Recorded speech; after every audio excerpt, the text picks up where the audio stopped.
Welcome, everyone. It's a pleasure to be with you on this Shabbat. We're doing things a little bit differently, so bear with us, and I thank Sharon so much for working so hard to allow us to share Shabbat with everyone. It's a pleasure to be here, and I want to thank our sponsors. I want to thank Wendy Frank for sponsoring this oneg in memory of her dear cousin David Mulrad. I also want to thank a wonderful personal injury attorney friend of mine, Craig Goldenfarb, for sponsoring this Shabbat.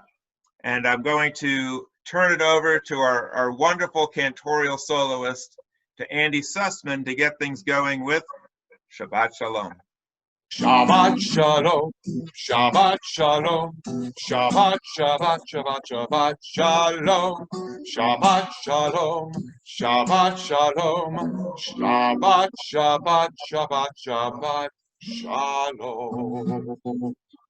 Now, if you're paying attention, you'll notice that I have a little flag on my tie. This is Flag Day that we're celebrating. I got a flag back here, and so we're going to introduce this service with Shabbat Across America.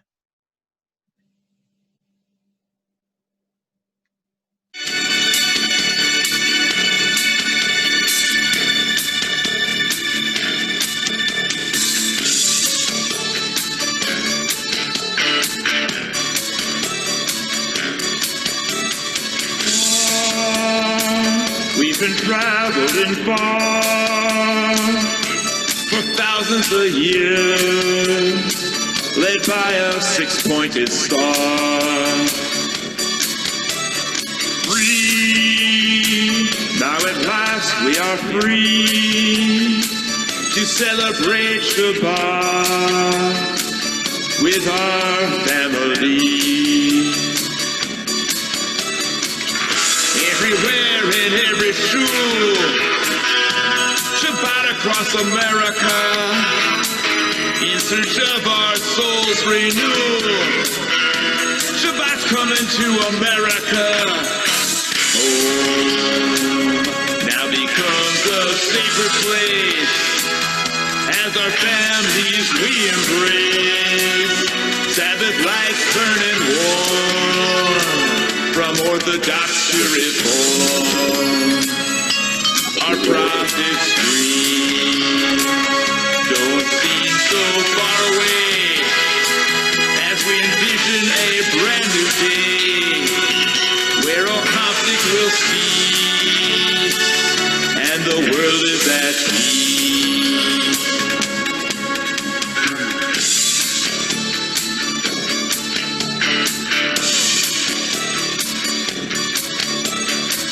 In synagogues across the land, Shabbat's coming to America, a time to learn and understand. Shabbat across America, got a dream we come to share. Shabbat across America, of a world that's just and fair. Shabbat across America, Shabbat across America, Shabbat across America, Shabbat across America, Shabbat across America today.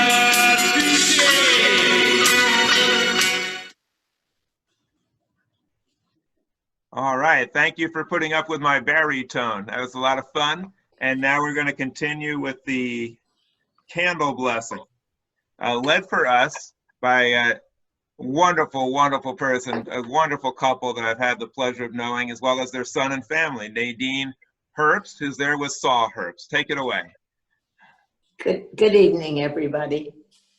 My brother, Leonard Gilmore, passed away on June 1st, one day after his 89th birthday. COVID-19 prevented Saul and myself from attending his funeral in Bala-Cynwyd, Pennsylvania on June 3rd. Temple Va-Dor has given us the opportunity tonight to welcome Shabbat in his memory. We are grateful and appreciate this honor.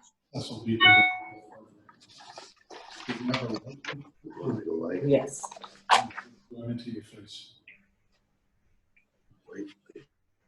Ashkenazi. Thank you for, as these Shabbat candles give light to all who behold them, so may we, by our lives, give light to all who behold us.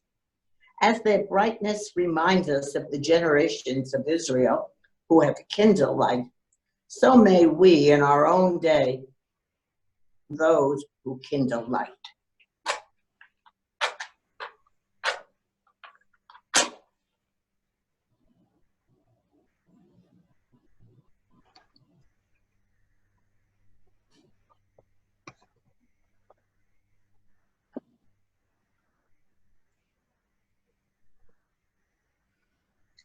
This isn't lit yet.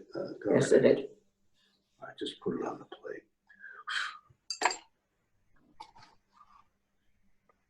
Baruch atah Adonai Eloheinu melech haolam, asher kiddushanu b'mitzvotav, v'tzivonu lahadlik ner shel Shabbat. May we be blessed with joy.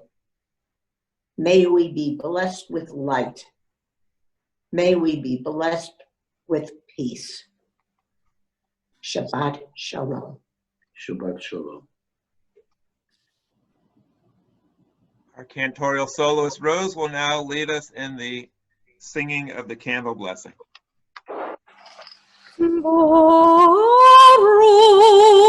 atah Adonai Eloheinu melech haolam, asher kiddushanu b'mitzvotov, v'tzivanu lahadlik ner shel Shabbat.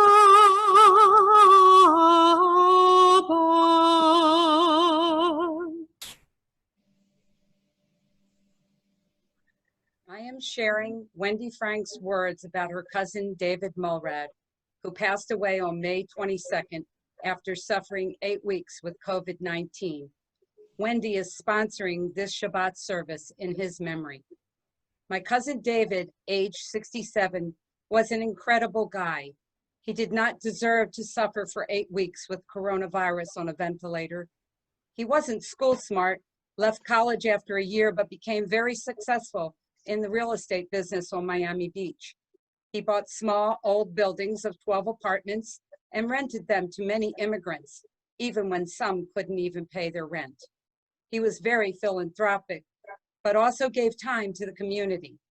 In the 80s, he spent about 10 years as chairman of the Apartment Code Enforcement Board, weighing in on disputes. He wanted to enhance the quality of life for the dwellers. Active in the Jewish community, president of a shul for the past 15 years, active in the Hebrew Academy, and the president of Mount Sinai Cemetery, a very large Jewish cemetery in North Miami that had been in disrepair. He paid to clean it up and make it a final resting place, a proper final resting place, but also participated in making those changes personally. He adored his wife, Candy, of 45 years, and his 2 children, Rachel and Mark. David and his son were best friends, and David taught him all about the family business when he was only 14. By 28, when David retired, Mark took over managing all of his dad's business. David had 6 grandsons, one severely autistic, Joey. David was essential in Joey's life. David tutored him to a successful bar mitzvah. There wasn't a dry eye in the synagogue. Joey was a discipline problem and had a full-time aide at school and at home. But David could handle him. David would take him out for an afternoon on his motorboat to give his mom a break. Joey needed hyperbaric therapy for his autism, but was scared of the chamber, which was a little bigger than a tanning bed.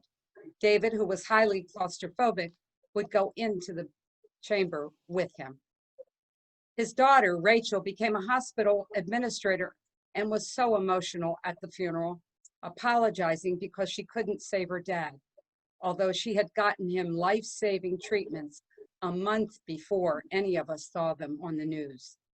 Good-looking and charismatic, but not self-absorbed, his kindness and generosity will be remembered by all who knew him, but especially by those who loved him.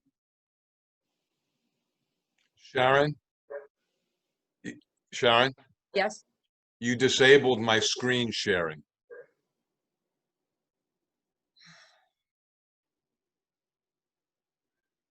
What about the bottom? If you move the bottom, hold on.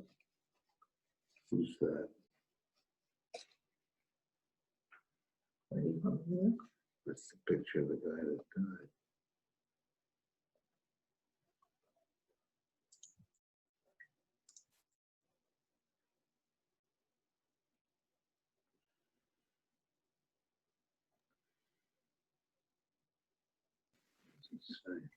The beginning of Shabbat is marked by reciting a benediction sanctifying the day. Kiddush, which means sanctification, is the prayer recited over the wine through which Jews proclaim the uniqueness of Shabbat. Sweet wine has long been used to make Shabbat just a little sweeter. Baruch atah Adonai Eloheinu melech haolam borei pri hagafen. Amen.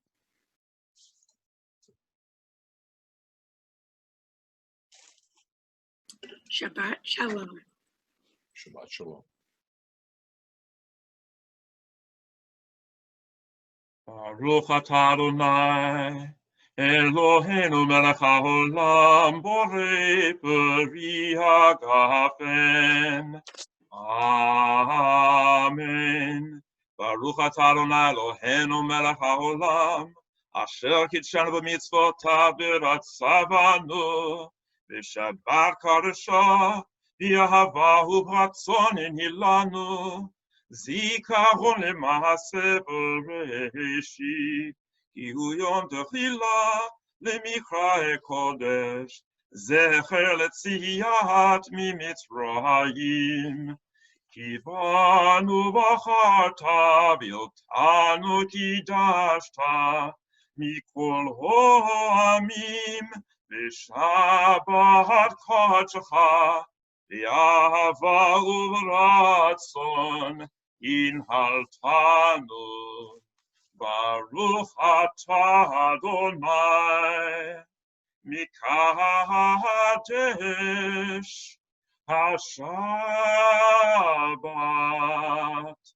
Amen.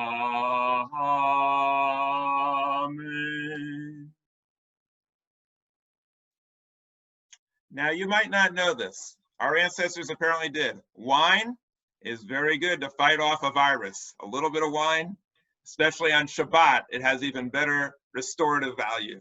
Now we're going to have the Baruch Hu led for us by Andy. The Baruch Hu celebrates the wonders that we see all around us every day, and it gives praise for the gift of life and for the world that we see all about us. I'm going to turn you over now to our cantorial soloist, Andy Susman. Baruch hu et Adonai HaMevorach. Baruch Adonai HaMevorach leolam va'ed.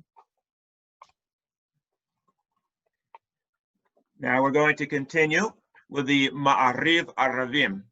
Ma'ariv Aravim literally means the one who causes evening to take place. In other words, the one who creates, or the power that fashions light and darkness, day and night, and all the other wonders about us. We celebrate all of these miracles with the Ma'ariv Aravim.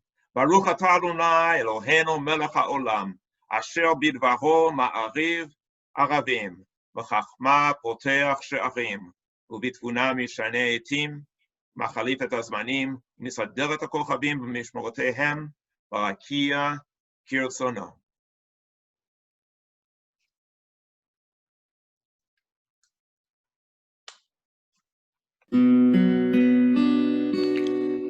Baruch atah Adonai, Eloheinu melech haolam, asher bidvaro Ma'ariva Ravim. Baruch Ata Adonai Hama'ariv Aravim.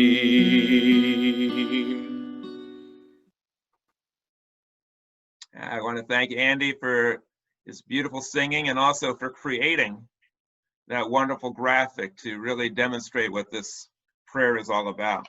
But we're going to continue now with the watchword of the Jewish faith with the Shema. I will sing it for you. I'm not sure if I'm going to be on the screen properly or not, but let me see if I can adjust this because I am going to stand for the Shema. Here we go.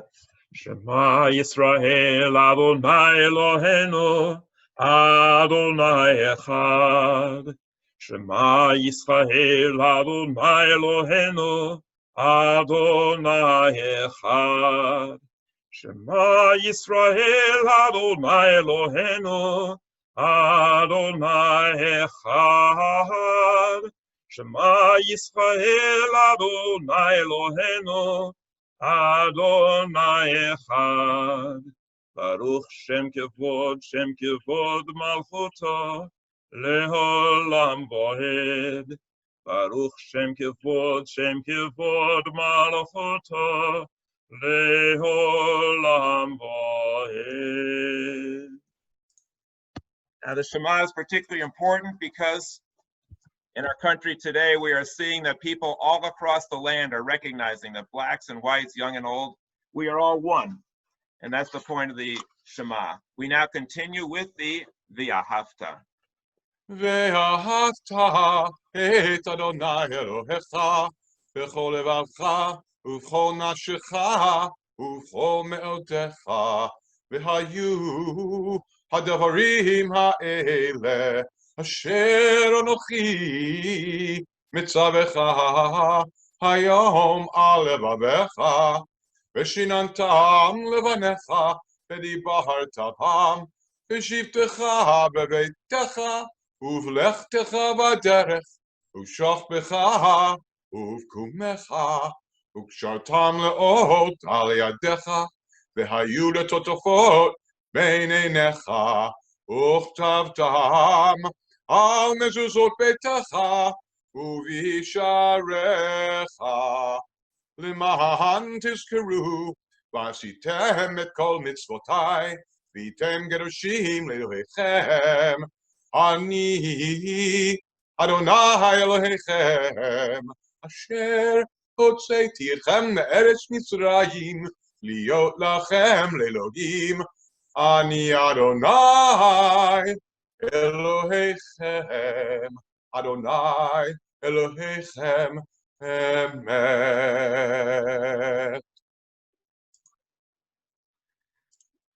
You know, one of the greatest thrills that a parent can have is to raise children that turn out to be able to learn things and actually teach their parents things.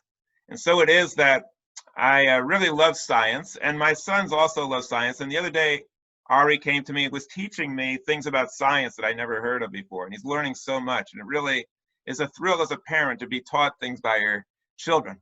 And in a similar way, we're going to continue with the Avot, the Imahot. I suspect that if our ancestors could be here today, if we didn't know any more than they did, and we believed the same things they did and the same concepts about God and the universe as they did, they'd be very, very disappointed. The greatest honor that we can give to our forefathers is to take the lessons and the principles and ideals that they had and take it even a step further than they did. Not by repeating everything we heard 3,000 years ago, but by building upon it and standing on their shoulders. We continue now with the Avot and the Imahot. Adonai sifatai tiftach Ufi yagid tehilatecha.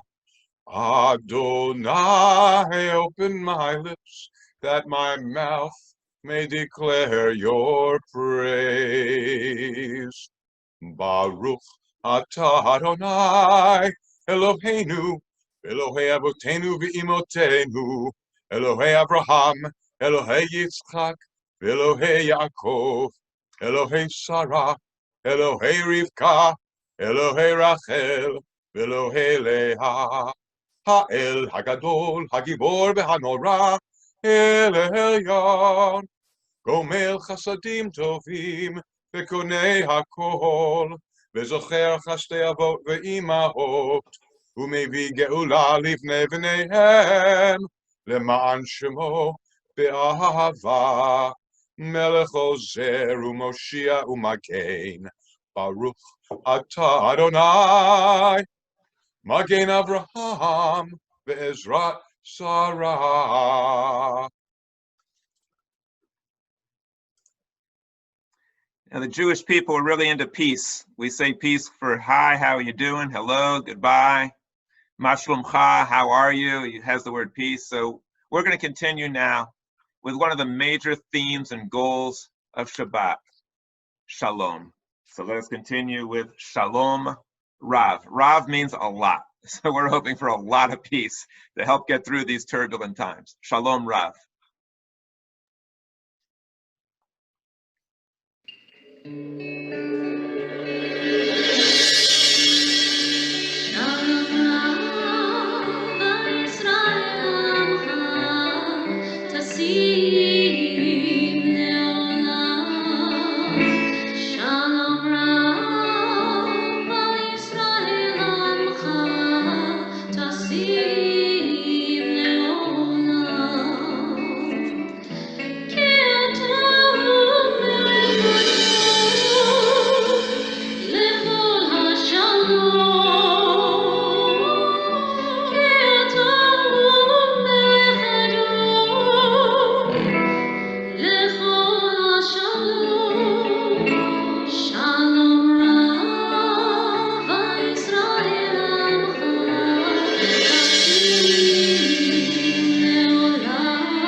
I want to thank Cantor Jennifer Werby for singing and for putting together that beautiful music video. Another goal of Shabbat is a time for reflection. Our country now is at a crossroads.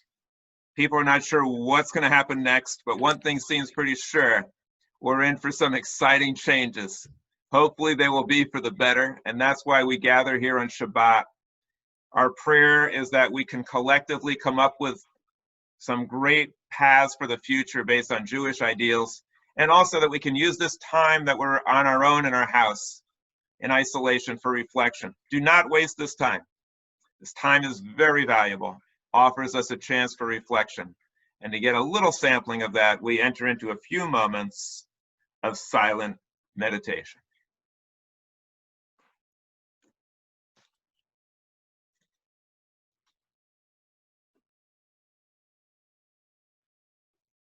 Mi sheberach avotenu mekor habracha emotenu. May the source of strength who bless the ones before us help us find the courage to make our life a blessing, and let us say, Amen. Mi sheberach imotenu mekor habracha lavotenu. Bless those in need of healing with refuah shelema, the renewal of body, the renewal of spirit, and let us say, Amen.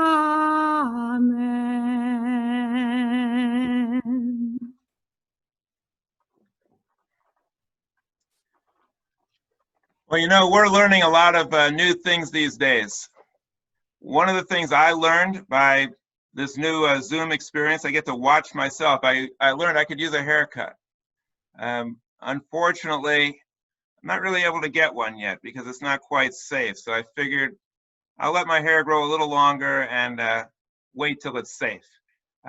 Also, I'm trying to learn how to read the Torah out of a very little Torah and hold it up the right way. So we have a smaller Torah, but the words of the Torah loom large in our world and our society. So we're now going to have the blessing before the Torah and then the Torah reading.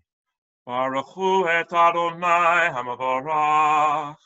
Baruch Adonai hamavarach le'olam vahed. Baruch atah Adonai Eloheinu melech haolam. Asher bachar banu mikol ha'amim. V'natan lanu et torato. Baruch atah Adonai noten haTorah. Amen. We have a fascinating passage that we're reading from this evening for Shabbat. There are many interesting things in it. I'm not going to be able to read all of them for you because of time limitations, but I will read you one fascinating passage that actually has a lot to do with what's going on in the world today. ותדבר מרים ואהרון במשה על עדות האישה הכושית.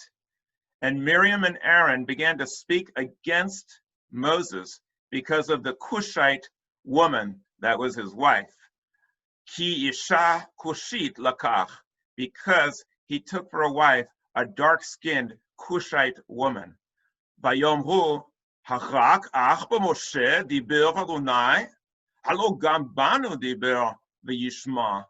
And they said, as a pretext, they were really upset about something else, but they used this woman as an excuse. Is Moses the only one that God speaks to? Are you the only one who speaks and who God speaks and can hear what he's saying? V'yishma Adonai v'ha'ish Moshe anav. And Moses and God both heard what was being said. Moses was very modest, so he really didn't take offense. God, on the other hand, he was not pleased. Moshe anav me'od mikol ha'adam asher al panei ha'adama. Moses was the most humble of people on the face of the earth. Vayomer Adonai Pitom el Moshe ve'el Aharon ve'el Miriam Tza'u shloftachem el ohel moed. But God was not amused and he was not patient. And he said, the three of you, I want to see you now. Go out to the tent of meeting. Ve'yitz'u shloftachem ve'yarad Adonai be'amud anan. The three of them went out to the tent of meeting as instructed, and God appeared in a pillar of cloud. V'ya'amod petach ha'ohel.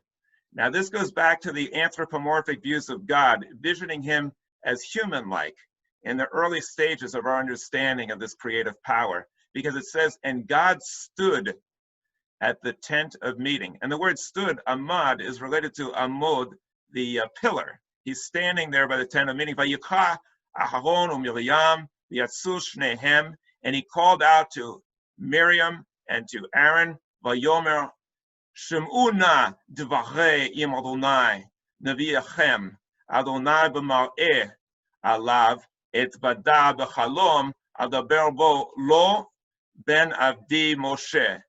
And God said to them, do you not understand that Moses is not like any other prophet in the world? With other prophets, I speak in visions and I speak in mystical language. But with Moses, I speak in plain language. Another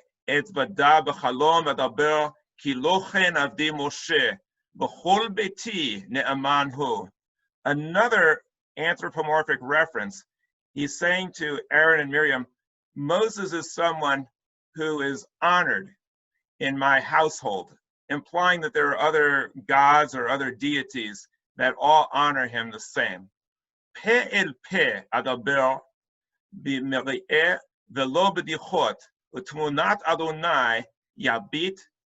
And I speak to Moses not in riddles, but in plain language. And he alone is able to actually behold my presence. Umadua lo yaritem b'daber ba'avdi k'Moshe. Why is it then that you have the chutzpah to speak out against my servant Moses? Vayichar af Adonai. Another anthropomorphic reference. It literally means that his nostrils flared, or it's an idiom for in Hebrew, and God was very mad at them. Vayelech v'hitanan sa me'al ha'ohel moed. He left, and his presence was then gone from the tent of meeting. V'hine Miriam tzura'at b'sheleg. And behold, as he left, Miriam was white as snow. V'yifena Haron el Miriam. V'hine tzura'at. And yes, she had scales, white scales, as God's presence left. Vayomer Haron el Moshe. And Aaron pleaded with Moses, Bi Adoni al na teshet anotenu chatonanu al shir goalanu va'asher chatanu. Please, Moses, do not hold it against the two of us that what we said. We apologize. We have sinned before you. Interesting, the scholars point out only Miriam was afflicted, perhaps because of gender bias, we don't know, but he pled for her. Al na tihi kemet asher b'tzeto melechem imo. Look at her. She is like someone who is stillborn from her mother's womb. V'yachil chasi b'saho. Her flesh is half eaten away. V'yitzhak Moshe el Adonai lemor al na rafu ana. And God listened to Moses as he pleaded to God, please cure her. Moses was not offended. Moses overcame any types of jealousy, and he just simply said to God, please cure her. Vayomer Adonai el Moshe va'avia yarak bifaneha halo tikalem shiv'at yamim. And Moses said to her, if her father had spit in her face, she would be disgraced for 7 days. And that's like what she did to me when she insulted you. So let her be secluded for 7 days. Tisagil shiv'at yamim mechutz memachaneh. Let her be secluded and estranged from the camp for 7 days. Va'achar ta'asef v'tisagil Miriam mechutz lemachaneh. And after the 7 days, let her come back and be with the people. Shiv'at yamim ha'am lo nasa ad ha'asaf Miriam. And thus it was that she was estranged for 7 days, and the people didn't move from that spot. Va'achar nesiyo ha'am mechatzoret v'yachanu b'midbar paran. Afterwards, the people started their journey again, and they returned to the wilderness of Paran. The blessing after the Torah.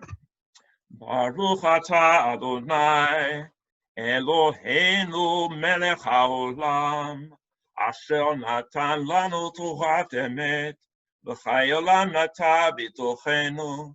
Baruch atah Adonai noten haTorah. Amen.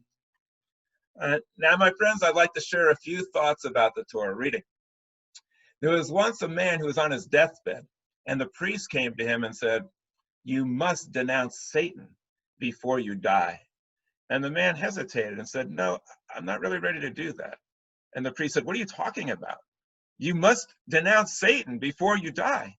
He said, no, I don't think so. I really don't want to do that. And the priest said, why not? What's the matter with you? And he said, well, you know, before I know which way I'm going, I really don't want to antagonize anybody. And so we have people like that today. There's things going on that are of great consequence, but they're silent. They really don't want to antagonize anybody. Many rabbis and ministers are like that. They don't want to become what they call political. Funny how they sing Hatikva and wave the Israeli flag and talk about Israel and then say, but we're not allowed to be political. It's hard to be more political than that. And nobody would ever suggest that we should not stand up and support Israel. Absolutely, we have the right and the obligation to support Israel. Some people think the IRS prohibits it, but the IRS does not stand for I remain silent. It just means that you can't take part in an election. It doesn't mean you can't critique what's going on in the country. After all, it was Heschel, Rabbi Abraham Joshua Heschel, who marched with Martin Luther King, who said, Jews believe in the separation of church and state, but not the separation of the Jewish people from what's going on in the world. So clearly we support Israel. But it was also Hillel who said, if I am not for myself, who will be? But if I am for myself alone, what am I? And if not now, when? We must support Jewish causes, but Jewish people have always supported other people's causes as well. And so now we see at this time, it's important for Jewish people to speak up. When we do, some people will be upset, but that's okay. Because when you take a stand, you have to expect that to happen. When Moses challenged Pharaoh, do you know what the Jews said to him? Moshe, don't be so political. You're making matters worse. Now we got to make our own bricks. This is terrible. Stick to religious things. Just offer up a few prayers and mind your own business. Fortunately, Moshe ignored them and set a standard that all rabbis, and he was the greatest, should be rabbi rousers. They should take on the authorities and never fail to challenge them to stand up for what's right. And so we now see that he left his comfort zone to side with the slaves. He started out as a basket case, but he became the greatest leader of all time. And so we also remember that he was the role model for Martin Luther King, who said what makes the world a dangerous place is not just the people doing evil, but the far greater number of people that let it happen.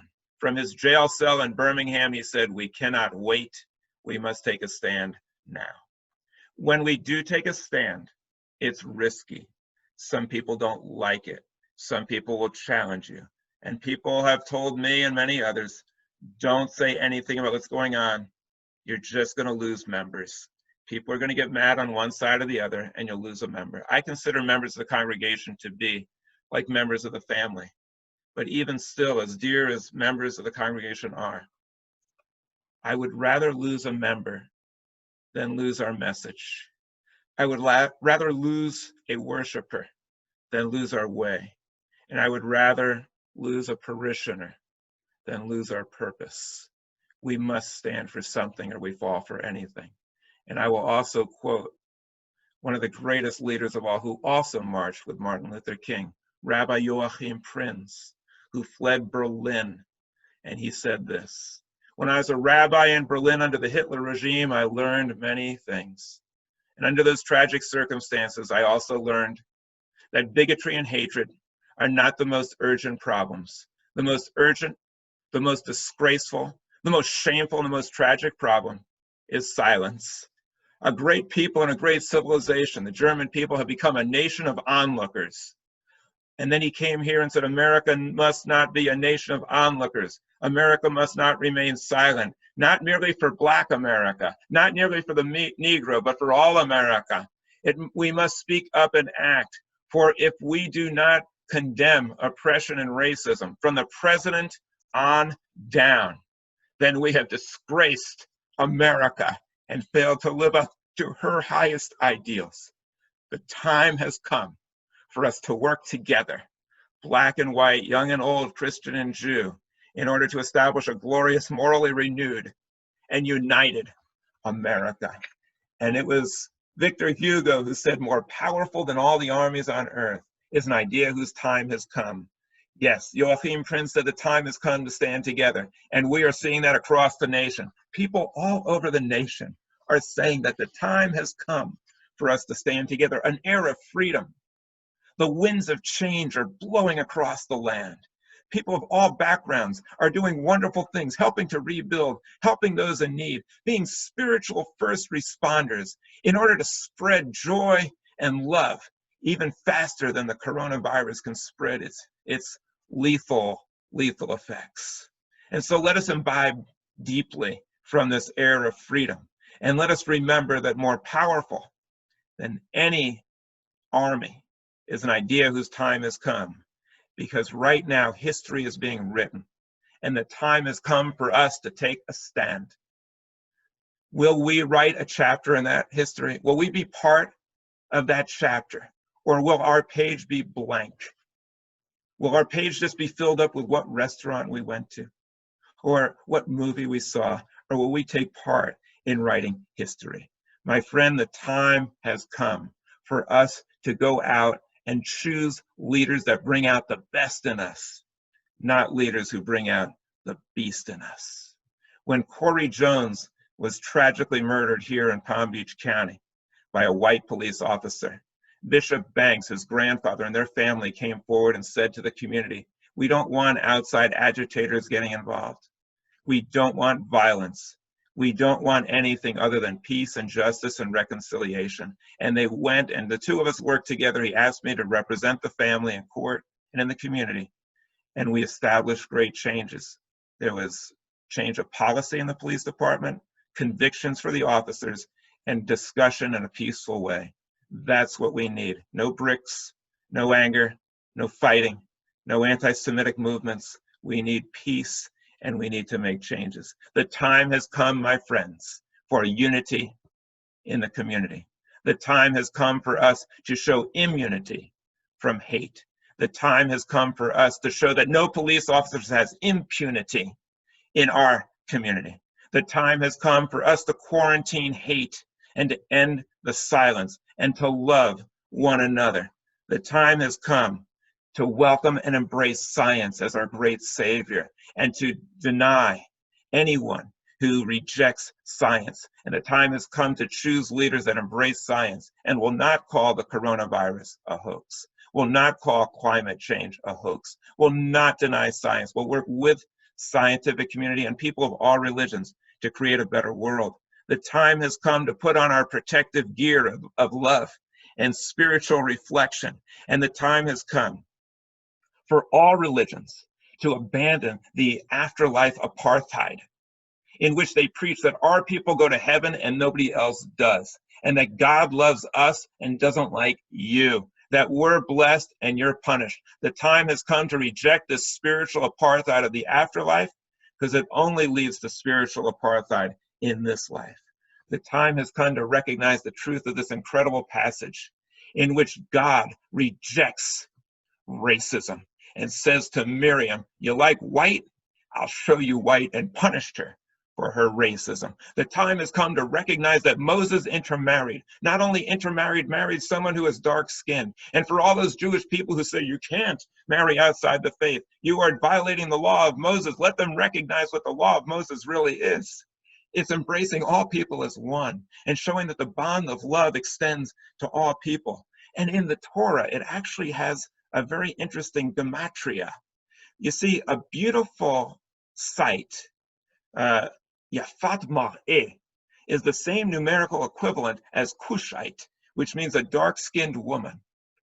In fact, the first iteration of Black is Beautiful Baby was mentioned right here in this passage with this gematria and with God condemning racism.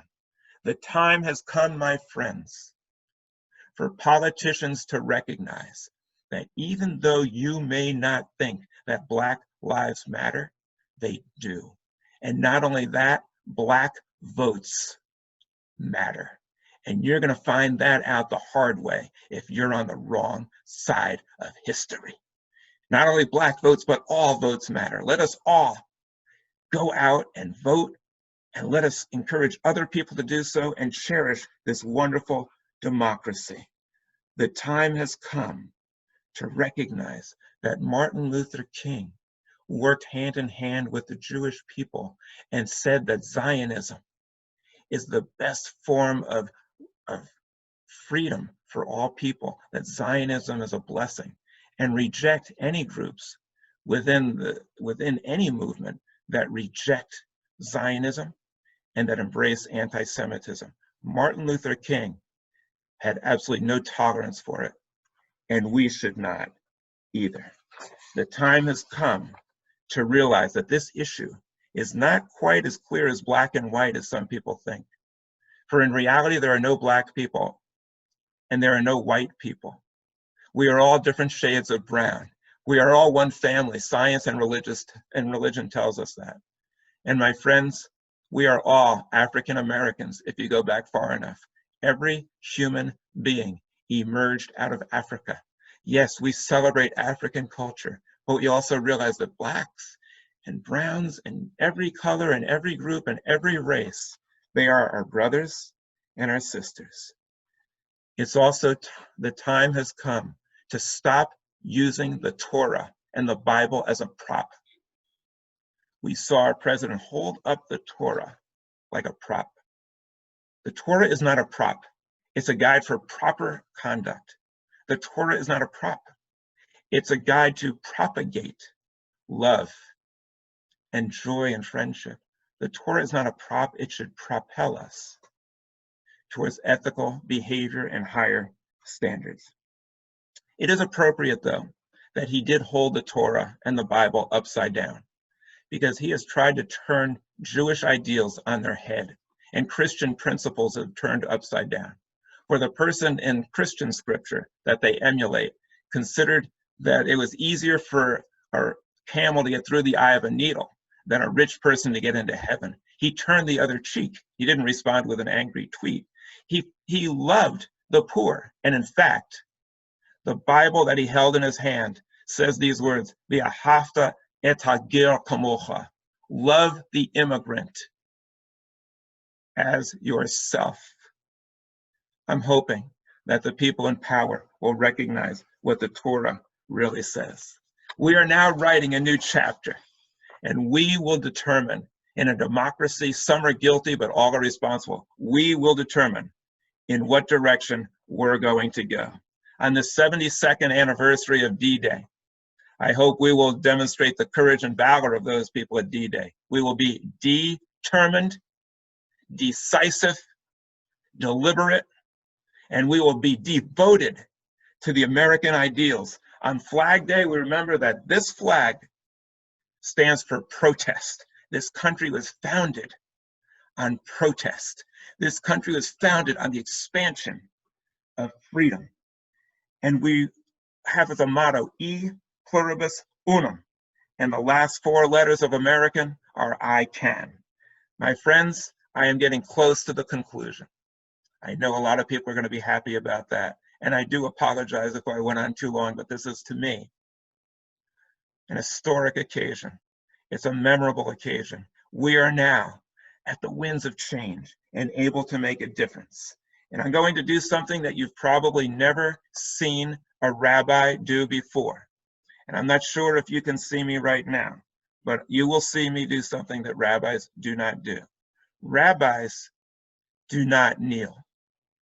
Rabbis do not bow down to gods. Rabbis do not bow down to human beings in the guise of gods. We don't worship other gods. To us, our allegiance is to a power beyond anything that we can conceive on earth. But I will say this, the Jewish people must be in solidarity with Colin Kaepernick when he took a knee.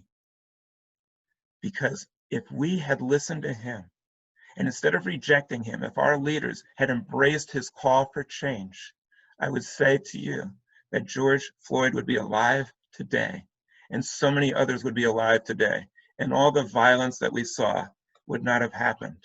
It also could have happened with Joachim Prinz when he marched with Martin Luther King, if we had listened then and changed. It's too late now. So many things have happened. But let us now realize it's not too late for us to make a difference. And so I'm calling on people today to take a knee in solidarity with Colin Kaepernick, not to bow down to a god. Taking a knee is also a sign of reverence. When you propose to your wife, we men, we take a knee, not because we're bowing to God, to show reverence and respect for our future wives. Let us show reverence and respect for the flag, not by just blindly following along and disregarding the abuses of civil rights, but let us take it seriously. Let us take a knee to show that we respect the ideals of that flag. And let us also show that even though some people mocked Colin Kaepernick for taking a knee, those people now are actually being brought to their knees. because the time has come to tear down the monuments to the Confederacy and to slavery and to build up new institutions that are not racially challenged, but new institutions. So I now take a knee. I will take a knee in solidarity with Colin Kaepernick. I ask everyone else to also take a knee for not just for Colin Kaepernick, but for our African American brothers and sisters, for all people who are being oppressed. And I'm going to end with this chant. I've used this at many rallies. Together, united, we'll never be divided. Together, united, we'll never be divided. In Spanish, juntos, unidos, jamás vencidos. In French, ensemble unis, nous sommes bénis. If we're united together, we'll be blessed. And finally, in Hebrew, that beautiful language of freedom, kulanu yachad en lanu pachad. That means if we are all together, we are not afraid. We are not afraid of change. We embrace change. We welcome change, and we will stand together because it's time to take a stand for change and for freedom. So if you'd like to share with me, I guess you're all muted, but maybe at the oneg, we'll unmute everybody and we'll say, together united, we'll never be divided. Amen. So beautiful for spacious skies, for amber waves of grain, for purple mountain majesties, above the vaulty plain. America, America, God shed His grace on thee, and crown thy good with brotherhood from sea to shining sea. How beautiful for pilgrim feet who stand in passion's stress, a thoroughfare for freedom beat across the wilderness. America, America, God mend thine every flaw, confirm thy soul in self-control, thy liberty in law. Oh, beautiful for greater dream that sees beyond the years, thine alabaster cities clean, undimmed by love and tears. America, America, God shed His grace on thee, and crown thy good with brotherhood from sea to shining sea.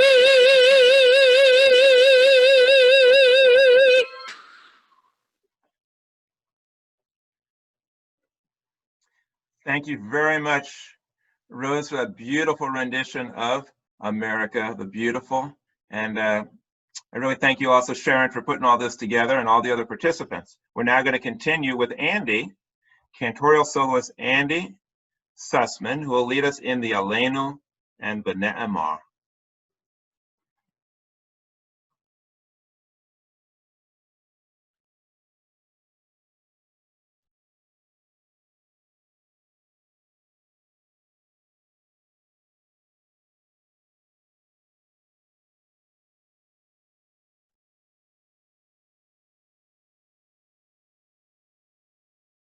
עלינו לשבח לאדון הכל, לתת גדולה ליוצר בראשית, שלא עשנו כגויי הארצות, ולא שמענו כמשפחות האדמה, שלא שם חלקנו כהן, וגורלנו ככל המונם.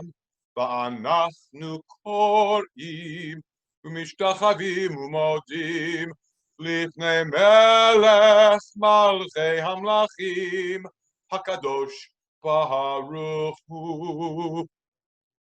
ונאמר, והיה אדוני למלך על כל הארץ, ביום ההוא יהיה אדוני אחד, ושמו אחד.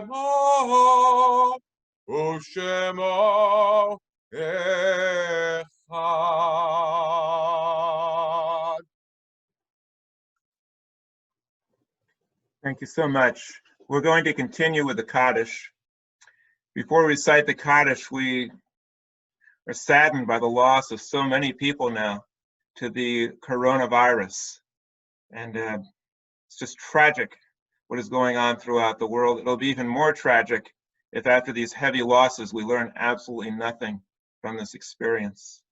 We also are saddened by the loss of life of George Floyd and so many other people. So many people victimized by racism. We look back at the history of this country and see so many people, African Americans, Native Americans, that have been taken from us because of racial hatred. And we hope that with this new wind that's blowing through our nation, we won't have to say Kaddish anymore in the future if we all can write a new chapter in history. Let us also remember at this time the anniversary of D-Day, people who gave heroically to save this country and save the world from the Nazi threat and the Japanese. Let us honor their memory by doing all we can to show courage in the face of adversity. And let us remember all of our loved ones and help to make sure that their memory will be a blessing as we recite the Kaddish. We're going to have first a video, and then we'll have the recitation of the Kaddish.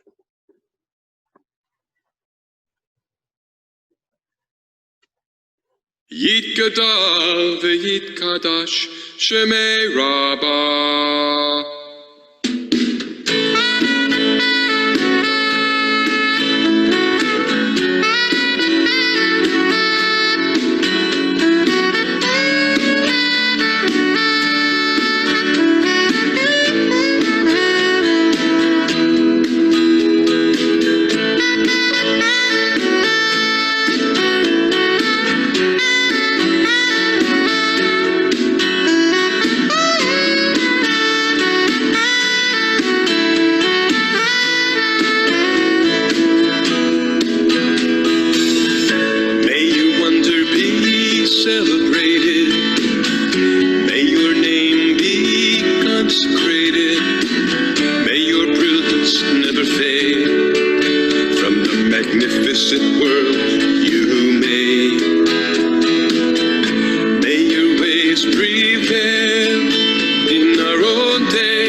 don't usually comment on the videos, but I just have to say that I was really inspired. That was incredible music and the sentiments.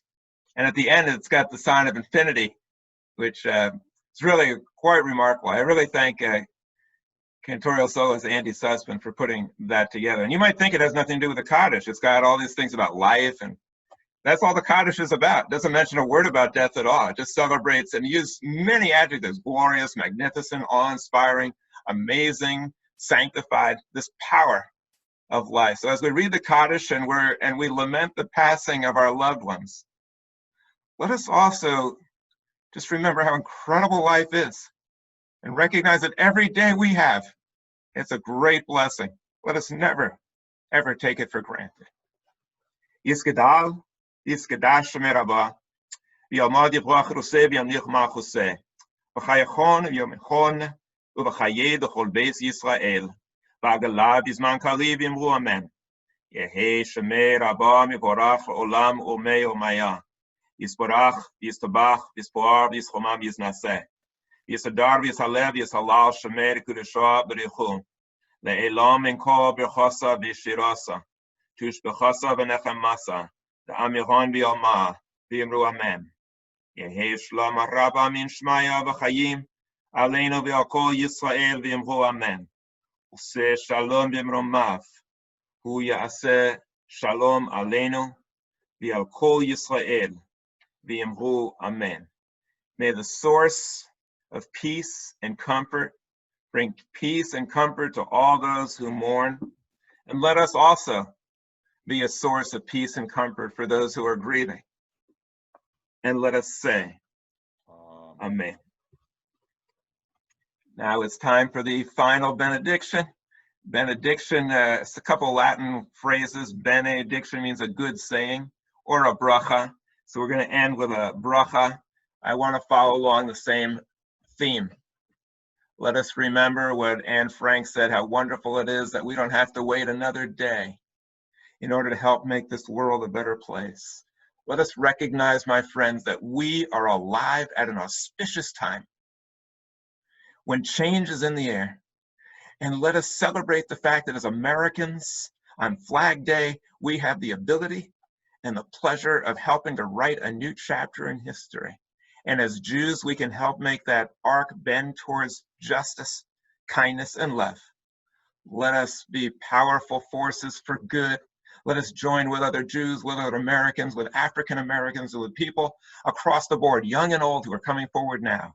And let us help write a beautiful chapter in the history of the United States. Let us say, Amen.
Now, I just want to share one more thing before we get to the final announcements. I have to thank Sharon Leibovitz for doing an incredible amount of work. Now, you might not realize this, but see, I'm holding up here. This is just a little portion of how she color-coded everything that's supposed to happen in this service. An incredible amount of work went into it. But right now, there's no room for me to speak. I'm not supposed to speak, but I am going to just say this. I thank her so much for all the work she did. I thank the participants, Cantorial Soloists Andy Susman and Rose Lopater and Jennifer Werby and Arnie for being part of it. I thank all of you for joining in. Spread the word and join with us at the Oneg, because I want to hear everyone saying, together united, we'll never be divided. Kulanu yachad elanu pachad. Join with us for the Oneg. I turn you now over to, I believe Suzanne is going to lead us in the announcements, and then we're going right into the Oneg all together. Go ahead, Suzanne, take it away. Shabbat Shalom. It's great to see you all tonight. We thank Rabbi Barry, Rose Lopater, Arnie Pickholtz, Andy Susman, Sharon Leibovitz for making tonight's service special. Welcome to our members, friends, and guests.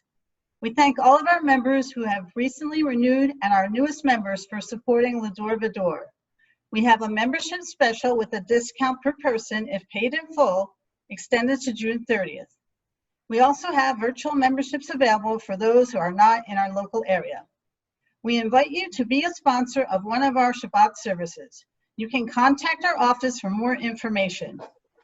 Please join in our chat with Rabbi about Torah and more each Tuesday evening on Zoom online at 7 p.m. You don't want to miss it. Wednesday, June 17th at 7 p.m. via Zoom, we will hold our monthly Controversial Issues Forum. Join Rabbi Barry and guests. Count your blessings and support Va-Dor Va-Dor. At the same time, go to our website and grab the form and count all that is important to you for the special fundraiser. Keep up to date with Va-Dor Va-Dor through our voice email newsletter. If you are not on our distribution list, sign up on our website vadorvador.org, our Facebook page, and our newest YouTube channel. Please subscribe by clicking on the red subscribe button and be alerted when a new video is posted.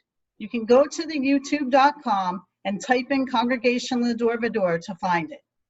Lastly, I would like to invite you all to continue on this Zoom for our special celebration of Shabbat and our Oneg Shabbat Zoom and Shmooze tonight, immediately following our service, in a few minutes, where you can share your good news and views. And with that, I want to say, Shabbat Shalom!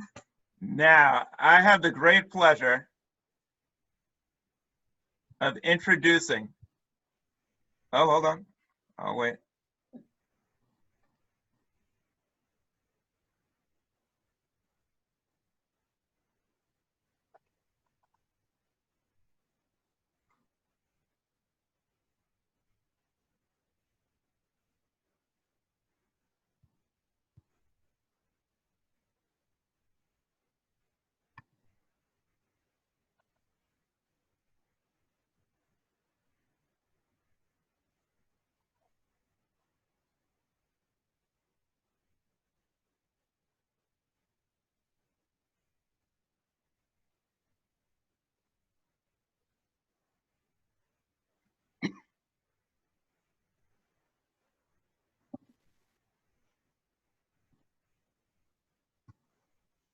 Okay, I now have a great pleasure, first of all, of thanking again Wendy Frank, sponsor, Nadine Herbst, and Saul for participating.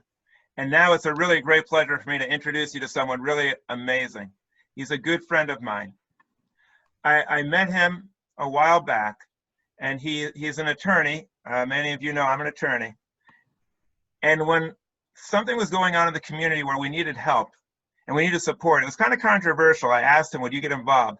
And without hesitating, he offered to donate money, to participate, and to work for a good cause. He's someone who is making this world a better place, who's an attorney for all the right reasons.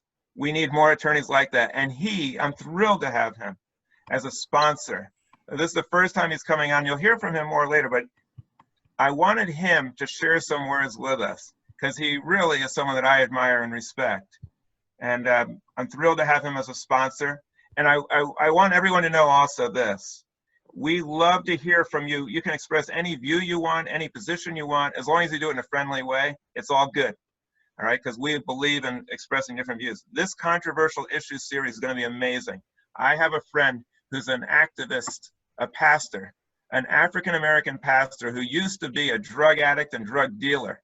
And now he's a pastor, and he knows so much about what's going on in the Black community. And he's going to share some thoughts with me about this whole movement and what's going on and where we're going. Don't miss that one. And now don't miss Craig Goldenfarb. Take it away. I turn it over to you. And thank you so much for being our sponsor. Oh, absolutely. Rabbi Silver, thank you so much. And my name is Craig Goldenfarb. Thank you for allowing me to share your evening with you and to sponsor several of these Shabbat services. It's wonderful to be here. I am an attorney, and I will promise you I've actually timed what I'm going to say. It's under 5 minutes. So to get a lawyer to speak for under 5 minutes in and of itself is a Friday night miracle. So I'm going to talk for just a few minutes about a couple thoughts that I have about what's going on. If you could indulge me for under 5 minutes, I'd love to share what I have to think. So, you know, March 13th, if everybody remembers, was the date that a national emergency was declared here in America. That is almost 3 months to the day from today. Today is June 12th. So almost 3 months ago, this country was put into a state of what I call panic. And it caused 2 months at first of fear, of anxiety. And the greatest anxiety, as you all know, is the fear that you don't know when this is going to end, or the anxiety that you don't know what the path looks like over the next months or even years. Is there an end at all? We don't really know. But what I found myself looking for at the beginning of this was hope, and hope for unity in this country.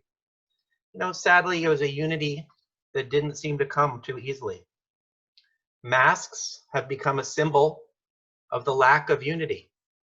There's the people who wear masks and the people who are proud not to wear masks to try to prove something. There's the lack of unity of those who want to believe in science and those who kind of want to ignore science.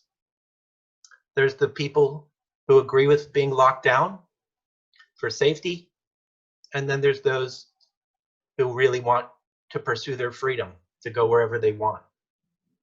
When science began to prevail, unfortunately, the daily press conferences and the daily updates stopped.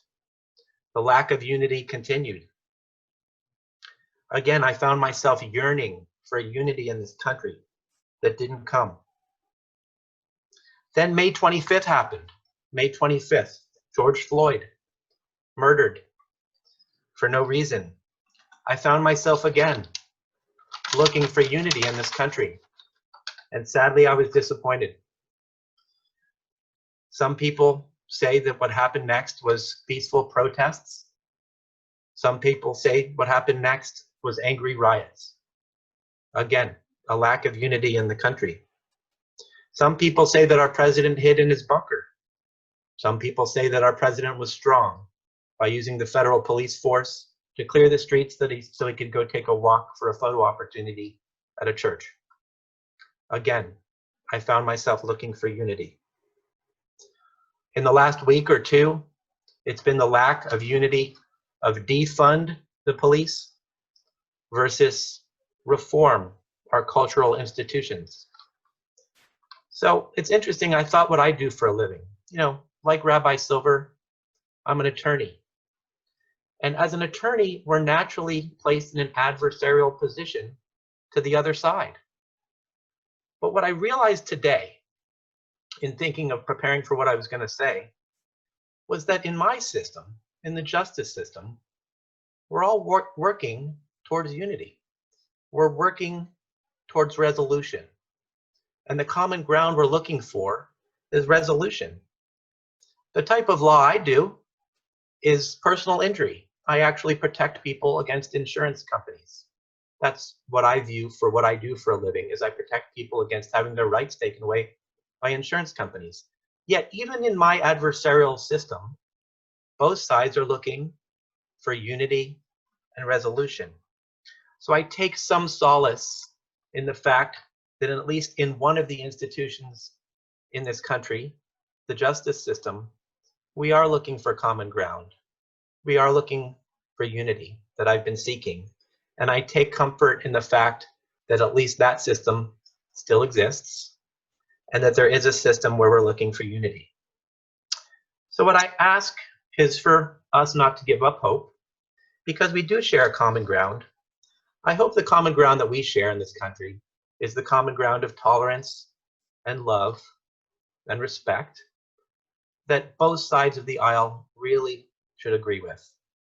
And hopefully, if we all mourn what appears to be a lack of unity and dignity in the country right now, we'll find that common ground, which is the tolerance and love and respect that Rabbi Silver and all of us really do share, no matter what side of the aisle we're on. So I ask you to join me in continuing to hope, continuing to believe in the unity that has not been here since March 13th in this country. But maybe there's a wave of unity that's coming, and I sure hope it is, because this country really is a great place, because it allows for the path for unity that we all seek. So thank you for listening to me. I hope it was under 5 minutes, and let's share in some unity. Craig,